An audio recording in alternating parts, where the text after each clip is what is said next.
When I was a boy, I was fascinated by science fiction and what would today be called futurology. I can remember, in particular, being 11 years old and being in the darkness of a Wichita cinema, utterly rapt by the ending of Stanley Kubrick's 2001, The Space Odyssey, with the star child, the space child, floating in space, with the implication that humanity might be made, well, more than human. Of course, that was decades ago now, and I've long since focused on other issues, but I'll confess there is still some part of me that remains in that theater, while on the screen Dave Bowman is converted into something more. Indeed, as time has gone on, I've become convinced that something like this, that is a humanity more than human, is indeed our fate as a species. Maybe not real soon, but eventually. I'm convinced that we will remake ourselves in mind and body with metal and steel and modified DNA. I'm convinced that someday we will be, well, call it what you like, transhuman, posthuman, superhuman, whatever. And when I'm in an optimistic mood, I think of this as a great advance and a great adventure. Our descendants, Homo novus, Homo superior, will set out to explore the universe in a million different ways, some beyond our very comprehension. And more, becoming their own form of creator.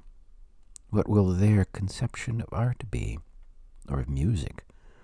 Perhaps genuinely music of the spheres? How will they construct portraits of themselves? What will their concept of dance and art and performance be?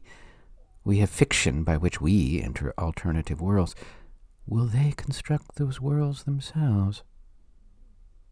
Speaking of which, their societies, their cultures, their political systems, what will those be like?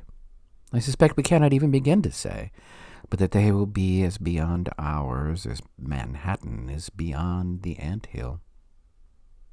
That's when I'm in an optimistic mood. But when I'm not, I worry. Less about our descendants, my theoretical potential superhumans. I suspect that they will be, regardless of our own activities. But I am concerned about us, as we are today, Homo sapiens sapien. For there have always been among us those who have reacted with fear and hate and violence to anything new and unfamiliar, which worries me.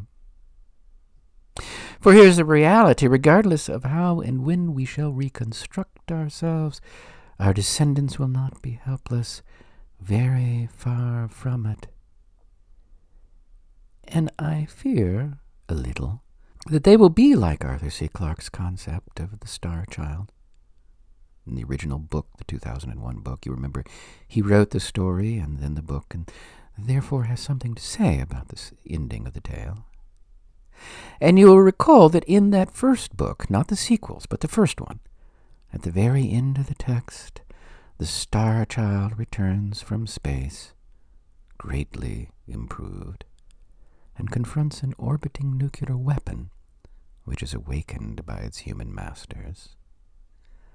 But he, the child, prefers, quote, a cleaner sky, unquote. And from there, well, you can imagine the ending of your choice.